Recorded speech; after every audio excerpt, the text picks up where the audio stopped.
আসসালামু আলাইকুম এভরিওয়ান। তো আজকে আমি চলুন আমার মায়ের হাতের দেশি মোরগ মাংস এবং মাছ, ডাউল অনেক কিছু থাকছে টেস্ট করব। খুব হবে খুব। তো দেখতে পাচ্ছেন অনেক সুন্দর এবং কালারফুল, আসলে এত সুন্দর আমার মোরগটা আসলে দেখে মনটা ভরে গেছে, এই জন্য আজকে এই অবস্থা। তো দেখতে পাচ্ছেন সমস্ত কিছু করার পরে রান্না শুরু হয়ে গেছে। অনেক অনেক সুন্দর এবং কালারফুল, আমার মায়ের হাতের রান্নাটা অসাধারণ অসাধারণ। তো এখন খেয়ে দেখাবো আপনাদের একটু পরে। তো এখন শুরু করছি। আমি এখন শুরু করলাম পালঙের শাক এবং কালার ডাউল দিয়ে খুবই রান্না করা সুন্দর একটি মোস্ট ফেভারিট একটি খাবারের মধ্যে আমার একটি। তো অনেক সুন্দর লাগছে খাবারটি, খুবই ভালো। তো এরপরে মাছ টেস্ট করছে, আসলে মাছটা অনেক সুন্দর ছিল এবং মাংসটা দুর্দান্ত ছিল। গরুর মাংস এটা ছিল, অনেক সুন্দর ছিল, কিন্তু বাট একটু ঝাল কম হয়েছিল আমার জন্য। আমি তো ঝাল অনেক বেশি পছন্দ করি, তো খুবই ভালো হয়েছিল।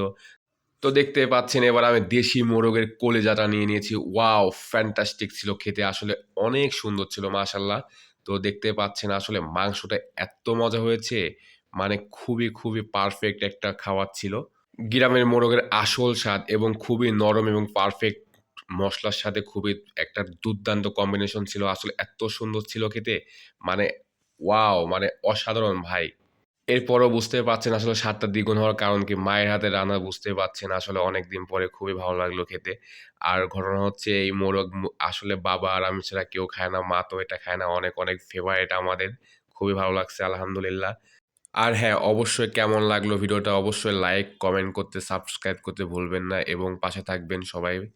আসলে অনেক, অনেক ফেভারিট ছিল এবং মুখের মধ্যে যখন এই মাংসটা যাচ্ছে না, মনে হচ্ছে অনেক, অনেক একদম জুসি একটা ব্যাপার ছিল। অনেক ফ্যান্টাস্টিক, আসলে খেতে দুর্দান্ত ছিল ভাই। অসাধারণ খেতে ছিল মাশাআল্লাহ, খুবই ভালো লাগছে।